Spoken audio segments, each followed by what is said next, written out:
नमस्कार। Electrical third year EE 301 विषय का नंबर 4 शुरू कर चुके हैं लास्ट लेक्चर से। पावर इलेक्ट्रॉनिक्स एंड ड्राइव्स इस यूनिट का नाम है। इसकी यूनिट संख्या, इस सब्जेक्ट का नाम है पावर इलेक्ट्रॉनिक्स एंड ड्राइव्स।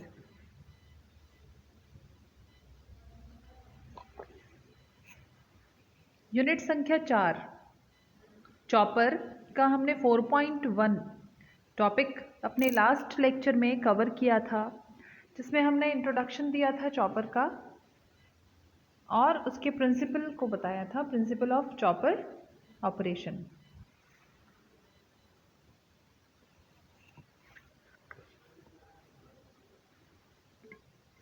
आज हम कवर करेंगे 4.2 जो कि कंट्रोल स्ट्रेटजीज ऑफ चॉपर को बताता है।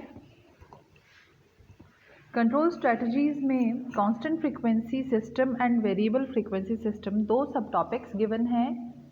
इन दोनों ही को हम आज डिस्कस करेंगे अपने लेक्चर में। So let us start.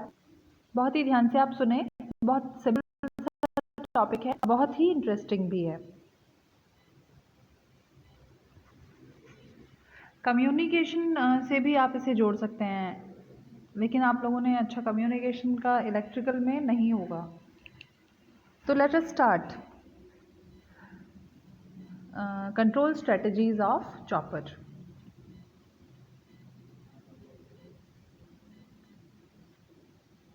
Average value जो है आउटपुट वोल्टेज की V0 की, कल हमने देखा था V0 is equal to alpha VS।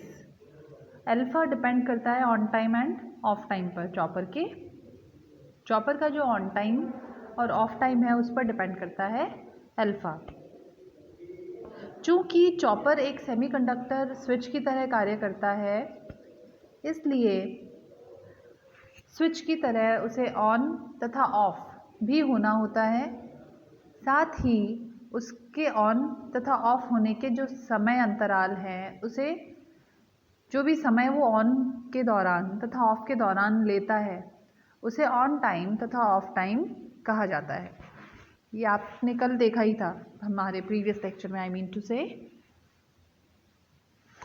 तो यहाँ हम बात कर रहे हैं कंट्रोल स्ट्रेटजीज़ की। तो जब हम अल्फ़ा को कंट्रोल करेंगे तो आउटपुट वोल्टेज भी कंट्रोल होगा। लेकिन अल्फ़ा को कंट्रोल करना है तो इसका अर्थ है हमें ऑन टाइम और ऑफ टाइम को कंट्रोल करना होगा। उसे कंट्रोल करने के लिए हमारे पास दो स्ट्रेटजीज़ हैं। पहला है कि आप फ्रीक्वेंसी को कांस्टेंट रखें, दूसरा है कि आप फ्रीक्वेंसी को वेरी करें।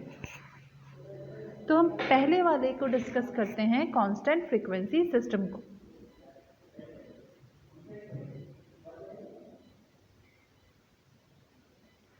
इस स्कीम में ऑन टाइम इज वेरीड, ठीक है। टी ऑन जो है उसे वेरी किया जाता है, बट टी ऑफ जो कैपिटल टी है उसको कांस्टेंट रखा जाता है।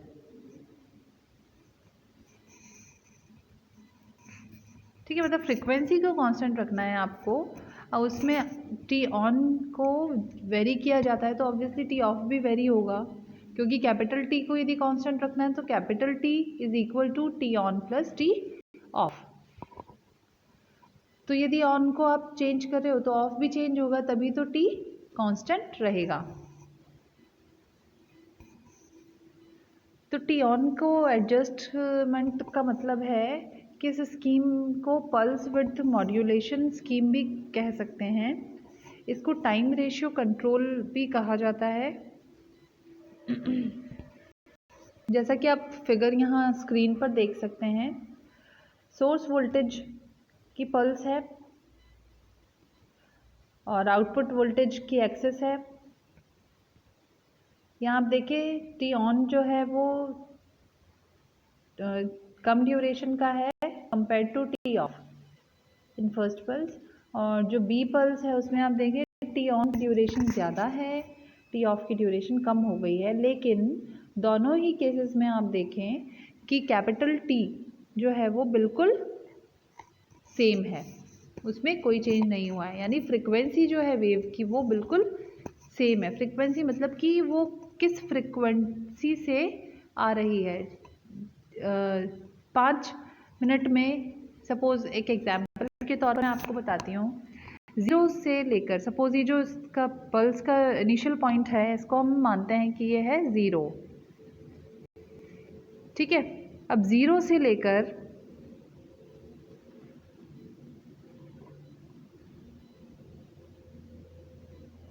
एक सेकेंड, मैं आपको इसको थोड़ा सा एक्सप्लेन करना चाहूँगी।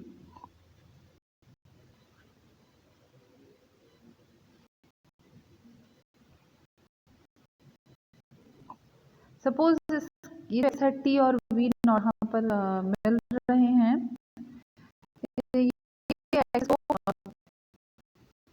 एक्सिस को हमने 0 ज्यूम किया, ठीक है कि अब इस 0 पॉइंट से लेकर और जो टी ऑफ फर्स्ट पल्स में जहाँ टी ऑफ जो फर्स्ट वाला टी ऑफ है वो जहाँ कम हो रहा है ना, उसकी पल्स जो एरो जहाँ तक है उसको हमने ये माना है कि वो है 1 मिनट का टाइम। तो 0 से 1 तक 1 मिनट में एक पल्स आ रही है, यदि 1 मिनट में 2 पल्स आती है तो वो नेक्स्ट वो ज़्यादा फ्रिक्वेंसी है, यदि 1 मिनट में 3 पल्सेस आती है तो वो उससे भी ज़्यादा फ्रिक्वेंसी है, यदि 1 मिनट में 6 पल्सेस आ रही है तो वो और ज़्यादा फ्रिक्वेंसी है, राइट। तो ये कहलाती है फ्रिक्वेंसी। अब ये फ्रिक्वेंसी जो है ये सेम है चाहे टी ऑन ज़्यादा हो कंपेयर टू टी ऑफ या फिर टी ऑफ ज़्यादा हो कंपेयर टू टी ऑन।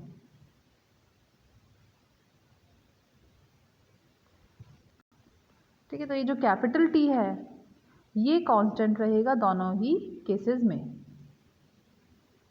ये कहलाता है कांस्टेंट फ्रीक्वेंसी सिस्टम।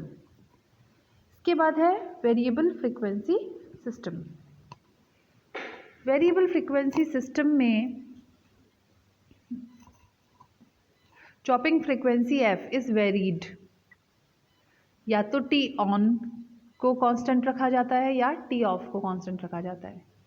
इस केस में क्या है कि फ्रीक्वेंसी चेंज हो सकती है, नो इश्यूज़, या तो टी ऑन कांस्टेंट होगा या टी ऑफ कांस्टेंट होगा। इसे फ्रीक्वेंसी मॉड्यूलेशन स्कीम कहा जाता है।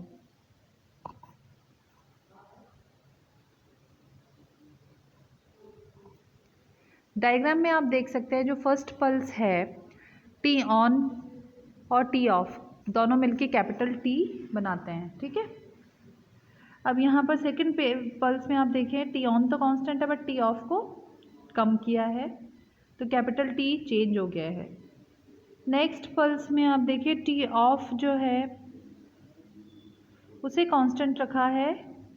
नेक्स्ट जो 2 पल्सेस हैं उसमें आप देखें बी वाली जो पल्सेस हैं दोनों उसमें देखें आप टी ऑफ को कांस्टेंट रखा है, टी ऑन को चेंज किया है। तो दोनों केसेस में फ्रीक्वेंसी वेरी कर रही है।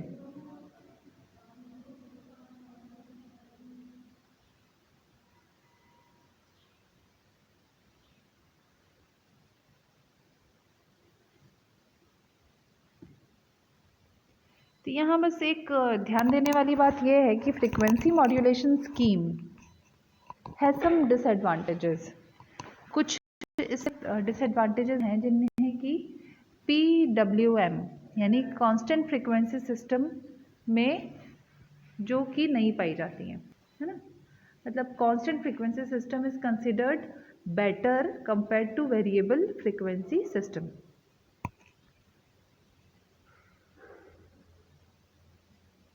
तो इसकी डिसएडवांटेजेस पर हम एक नज़र डालते हैं।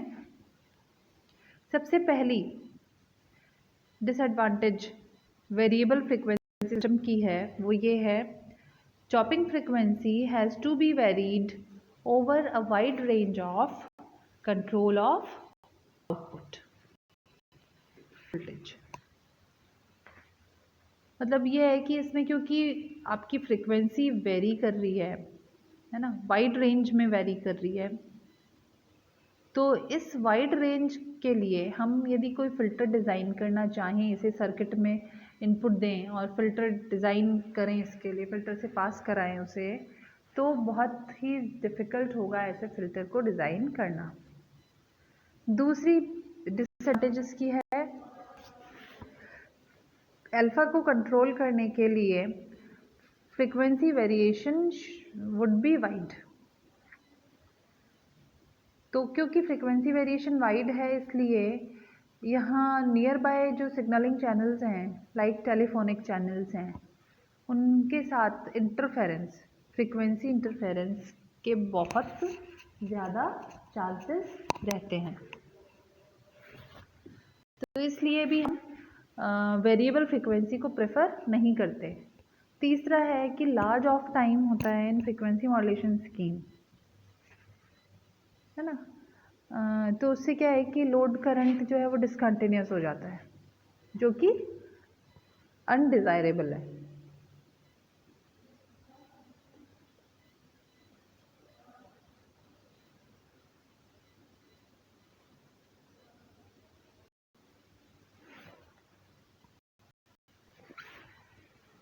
तो हमारे अभी तक के डिस्कशन से हमने ये देखा कि कांस्टेंट फ्रीक्वेंसी यानी PWM scheme is better than variable frequency scheme. PWM की भी एक लिमिटेशन ये है कि टी ऑन को हम इसमें कम कर सकते हैं, बट उसे ऑफ नहीं कर सकते, मतलब ज़ीरो नहीं कर सकते।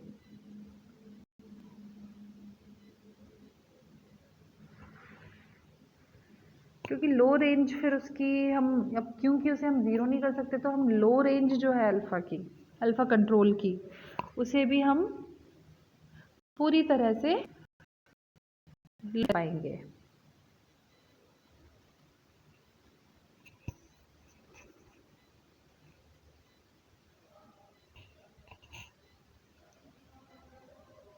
तो लेकिन हमने इसका एक तोड़ ये निकाला कि इट कैन बी अचीव्ड, यानी इसकी फ्रीक्वेंसी को लो यदि करना हो, आपको अल्फ़ा कंट्रोल को लो फ्रीक्वेंसी कंट्रोल करना हो, तो it can be achieved by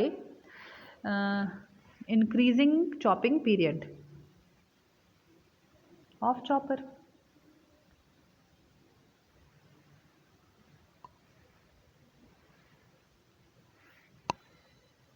तो ये हमने अभी पढ़ा कि कंटिन्यूस फ्रीक्वेंसी सिस्टम या constant frequency system and variable frequency system में क्या अंतर है, साथ ही कौन सा बेटर है दोनों में से। तो हमने पाया कि constant frequency system is better, और जो वेरिएबल फ्रीक्वेंसी सिस्टम है उसकी डिमेरिट्स या डिसएडवांटेजेस हमने देखी, और हमने देखा कि वेरिएबल फ्रीक्वेंसी सिस्टम की डिसएडवांटेजेस को कांस्टेंट फ्रीक्वेंसी सिस्टम में ओवरकम किया गया है, और कुछ जो ड्रॉबैक है वेरिएबल उसका कांस्टेंट फ्रीक्वेंसी सिस्टम का, उसको भी हम मतलब कंट्रोल या कर सकते हैं, उसे भी हम ठीक कर सकते हैं, हम कंट्रोल कर सकते हैं।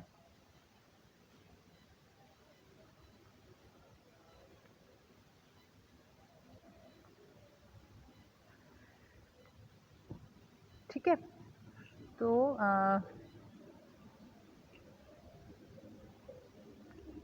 ये था हमारा कंट्रोल स्ट्रेटजीज।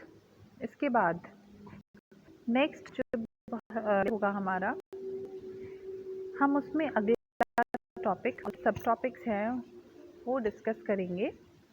तो सिलेबस में हम देखते हैं तो हमें 4.3 अब स्टार्ट करना है topic, type of chopper circuit. इसमें A type, B type, C type, D type and E type, अलग अलग टाइप के चॉपर सर्किट्स हैं जिन्हें हम नेक्स्ट लेक्चर में डिस्कस करेंगे।